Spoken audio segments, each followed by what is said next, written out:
Hey guys, well, welcome back to episode 3 of Guide to Doctor Who.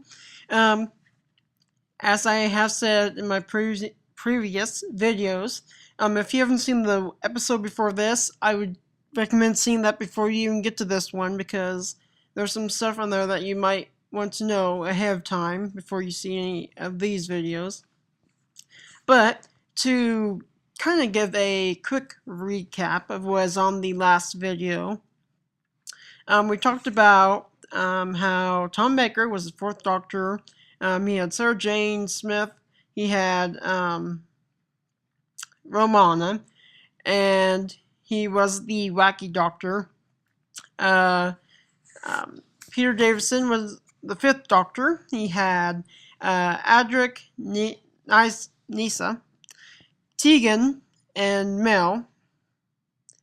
And he was kind of the Doctor known for the celery on his coat.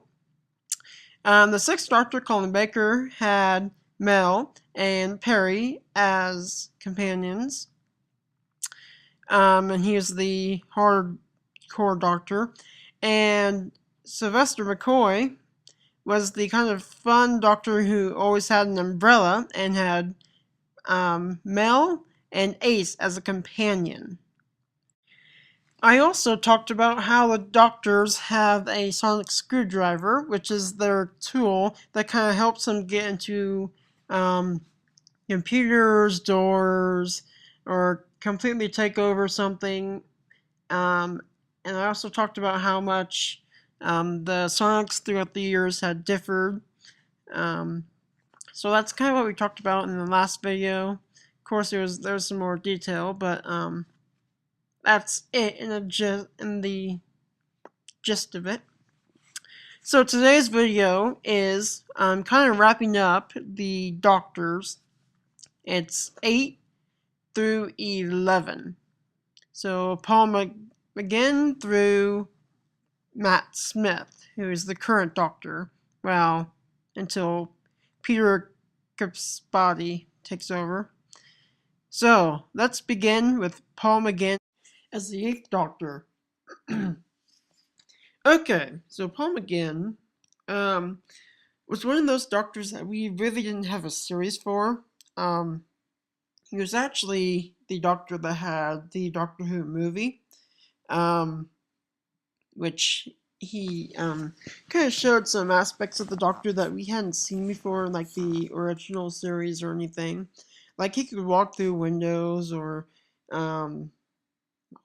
mainly the other stuff too, but the window part was kind of the weirder, I guess, surprise we didn't even know he could do. He's kind of the dark Doctor, because he's actually the Doctor. Now this is theoretical, but it's about 90% accurate. He's the Doctor that was started to go into the Time War. The Time War was basically a war between the Time Lords and the Daleks.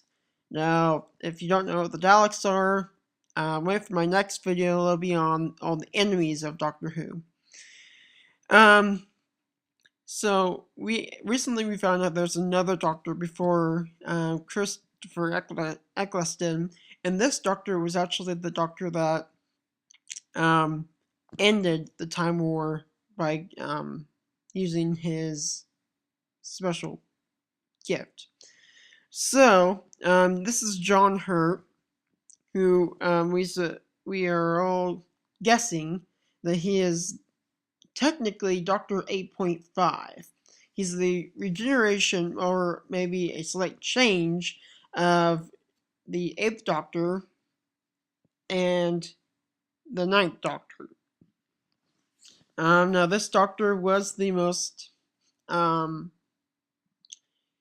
according to all the facts and everything, he is the Doctor that really was the most brutal in the Time War, because, well, he ended it by trapping both sides inside a time bubble, basically, so they couldn't escape. But beyond that, we really don't know too much about this Doctor besides him being in the Time Lord and everything. But he also doesn't carry the name the Doctor. That's the one thing we don't know why.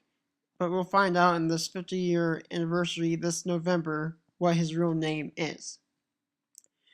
So that brings us to the Ninth Doctor, he still is a veteran of the Time War, because, well, heck, the 8th and 8.5 Doctor were, so he is now a veteran of the Time War. This Doctor he was fairly, at times he was wacky, but at times he was serious. Um, this, I don't know, this Doctor was most of the time curious, but I think for a good reason, because, I mean, if you're not curious once in a while, you're basically deluded, because if you think everything's fine, well, think again, because things are not always the way they seem to be.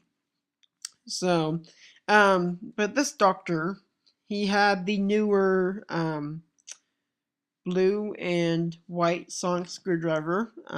If you look in the last video, I have a picture diagram of all the sonics. It'd be the first newer looking sonic, with the blue point on the end of it. He had his companion, Rose Tyler, who she was a big part of his life. But she also transferred into the next Doctor. We have the 10th Doctor. Now, I've mentioned him a few times, but it's about time I finally actually showed you or told you about him more in detail. So the 10th Doctor, I think, had the most story plot besides the 11th Doctor, because the two happen to have a good plot together. The other Doctors, there really wasn't any story arc or anything too big noticeable. But with the 10th Doctor, it was that the darkness was coming and the end of the universe would come. So this Doctor kind of had to face that darkness, and in the end, he actually did. Now, this Doctor happened to have 3 companions at separate times. He had Rose Tyler from his last regeneration up until she died, technically, at Bad Wolf.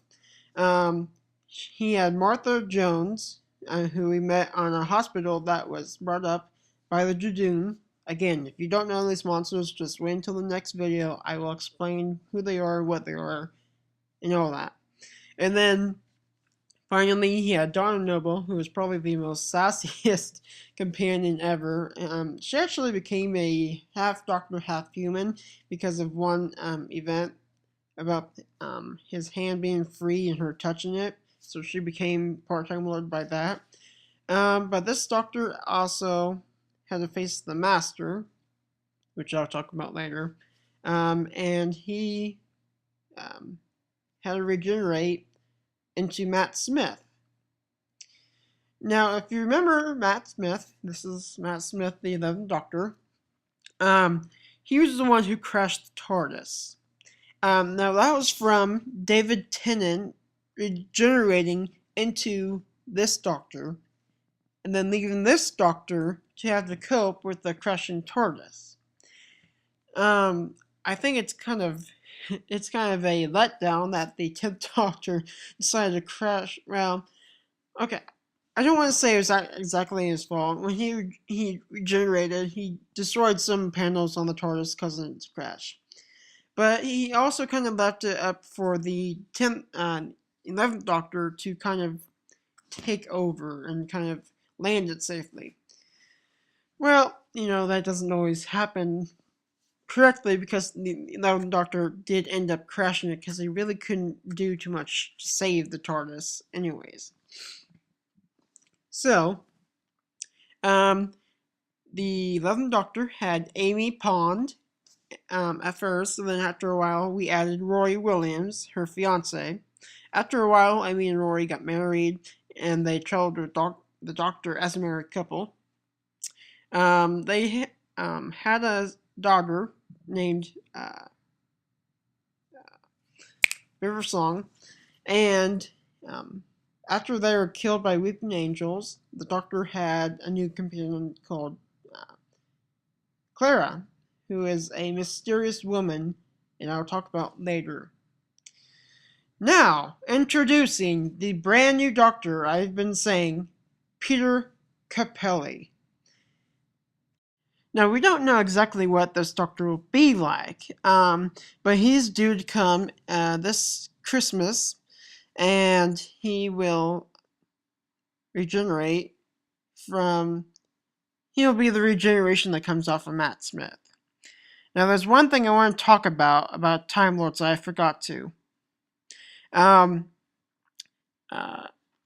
The Doctor himself is an alien, as I said, but he also has 2 hearts. So, whenever you hear anything about the Doctor saying crosses hearts, it's because he has 2 hearts. Okay, so the next video will be over the monsters of Doctor Who, or the villains, I guess you can say. So this will range from, as I've mentioned, Daleks to the Jadoon, and some other weird monsters that are in Doctor Who. I mean, they're weird, but at the same time, they are rather cool. But yeah, so that'll be in the next video. So that'll be episode 4. And then episode 5 after that will actually be more about the companions of the Doctor and Doctor Who. So, see you guys in the next video. And remember, if you ever want to watch all these videos, please watch in order. Do not watch out of order. Thanks, guys. See you later.